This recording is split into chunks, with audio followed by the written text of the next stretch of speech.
आज हम ऐसे समय में जी रहे हैं जहाँ पे हमारे पास में साधन है, हम कहीं भी बैठे दुनिया के किसी भी व्यक्ति से कम्युनिकेट कर सकते हैं। बहुत थोड़े समय में दुनिया के इस कोने से दूसरे कोने तक पहुँच सकते हैं। हर पूरी दुनिया हमारे मोबाइल पे है, हमारे लैपटॉप पे है, हम पूरी दुनिया से जुड़े हुए हैं। लेकिन फिर भी हम खुद को अकेला महसूस करते हैं, तनाव में महसूस करते हैं। बहुत बार ऐसा समय आता है जब लोग खुद को सारी दुनिया से घिरे हुए होने के बावजूद, कनेक्ट होने के बावजूद खुद को अकेला महसूस करते हैं और तनाव में महसूस करते हैं। उन्हें कुछ भी अच्छा नहीं लगता, जीवन में कुछ भी करने की इच्छा नहीं होती है। ऐसा क्यों है? आज के युग की जो सबसे बड़ी समस्या है वो है तनाव। हम जीवन में खुशियां पाना चाहते हैं, हम जो भी करते हैं उसका अल्टीमेट गोल है वो है हैप्पीनेस। चाहे हम कैरियर में कुछ कर रहे हैं या कोई भी वस्तु खरीद रहे हैं या परिवार के साथ समय बिता रहे हैं, कुछ भी कार्य कर रहे हैं, हमारा मुख्य मकसद है वो खुशियां हासिल करना होता है। लेकिन हम बहुत बार तनाव से घिर जाते हैं और जब हमारे जीवन में तनाव आता है तो खुशियां कोसों दूर चली जाती है। इस तनाव को हम कैसे दूर कर सकते हैं?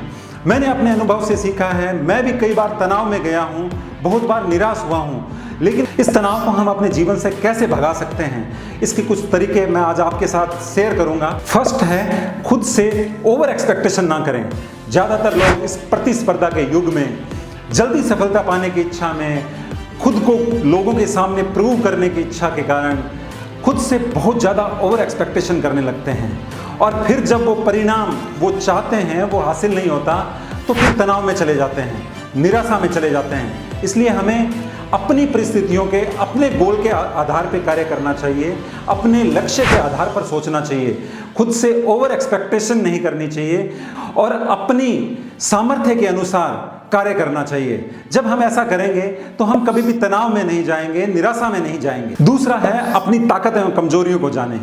हम लोग अपनी ताकत को नहीं पहचान पाते हैं और इसलिए जहाँ पे जो एफर्ट लगाना है, उस शक्ति का जो प्रयोग करना है वो नहीं कर पाते और अपनी कमजोरियों को देखते रहते हैं। उसके कारण भी हम बहुत बार निराशा में चले जाते हैं। हम दूसरों से कंपेयर करते हैं कि उसके अंदर तो ये टैलेंट है और मेरे अंदर नहीं है। लेकिन हर व्यक्ति के अंदर कुछ विशेष टैलेंट होता है, कुछ विशेष प्रतिभा होती है।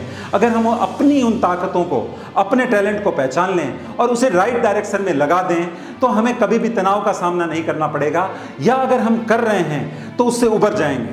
तीसरा है, छोटे स्टेप उठाएं एवं स्वयं को, खुद को प्रोत्साहित करें। हम लोग जो भी लक्ष्य हासिल करना चाहते हैं वो छोटे छोटे स्टेप से हासिल होगा। जो भी आज तक जिन भी लोगों ने कोई भी लक्ष्य हासिल किया है या कोई भी सफलता हासिल की है वो भी छोटे छोटे स्टेप से उस तक पहुंचे हैं। इसलिए हमें अपने लक्ष्य को छोटे छोटे स्टेप में बांट लेना चाहिए और जब भी हम कुछ हासिल करें, एक स्टेप भी आगे बढ़ें तो खुद को प्रोत्साहित करें, खुद के लिए अच्छी बातें कहें।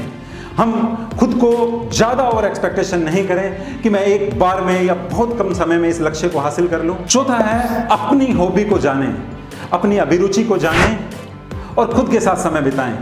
हमें अपनी हॉबी को, हमारी इच्छाएं क्या है, हमारी अभिरुचि क्या है, क्या हम गार्डनिंग करना चाहते हैं, ट्रैवलिंग करना चाहते हैं, दोस्तों के साथ समय बिताना चाहते हैं, जो भी हमारी रुचि है, जो भी हमारी हॉबीज़ है उसको जानें और उसमें भी समय दें।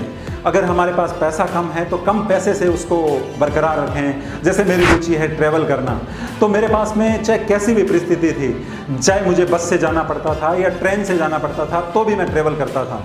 और अगर आज मैं अपनी कार से कर पाता हूँ या जैसी भी स्थिति है उससे कर पाता हूँ, मैंने उसको हमेशा बरकरार रखा है, उसको छोड़ा नहीं है। मुझे पेड़ पौधों का शौक़ है, गार्डनिंग का शौक़ है, तो मैं नेचर के साथ समय बिताता हूँ, पेड़ पौधों के साथ समय बिताता हूँ, तो मुझे बहुत अच्छा लगता है। इस तरह आप अपनी रुचियों को पहचान सकते हैं, अपनी हॉबीज़ को पहचान सकते हैं और जब आप उनके साथ समय देंगे तो आप खुद से जुड़ा हुआ महसूस करेंगे और आपको खुद से मिलना, बात करना भी अच्छा लगेगा। इसलिए आप अपना थोड़ा समय अपनी हॉबीज़ के लिए निकालें। पाँचवा है, योगा एवं ध्यान। भारतीय संस्कृति का जो सबसे बड़ा गिफ्ट हमें दिया है वो है योगा और मेडिटेशन। योगा एक ऐसी चीज़ है जिसको अपने जीवन में हम लागू करके इस तनाव से कोसों दूर रह सकते हैं। आज हमारी चाहे कोई हेल्थ इश्यू हो या हम कहीं निराश हों, अगर योगा को हम अपने जीवन में अपनाते हैं, मेडिटेशन को अपनाते हैं तो वो तनाव हमारे जीवन से दूर भाग जाता है, हमें अच्छा महसूस होने लगता है और हम सकारात्मक महसूस करते हैं। इसलिए अगर आप योगा को अपने जीवन में अवश्य लागू करें। अगर आप 15 मिनट योगा कर सकते हैं या आधा घंटा कर सकते हैं, जितना भी कर सकते हैं उतना योगा करें, ध्यान करें, बाहर घूमने के लिए जाएं, खुद को एक्टिव रखें। तो इस प्रकार जब आप इन चीज़ों में बिजी रहेंगे, इन 5 चीज़ों को अपने जीवन में लागू करेंगे, तो आप तनाव से काफ़ी हद तक बच सकते हैं, इस तनाव को अपने जीवन से दूर कर सकते हैं और भगवान ने जो हमें ये जीवन दिया है खुशियों के लिए, हम उसका आनंद ले सकते हैं। तो मैं आशा करता हूं कि आप इन चीज़ों को अपने जीवन में लागू करेंगे और तनाव से बचे रहेंगे।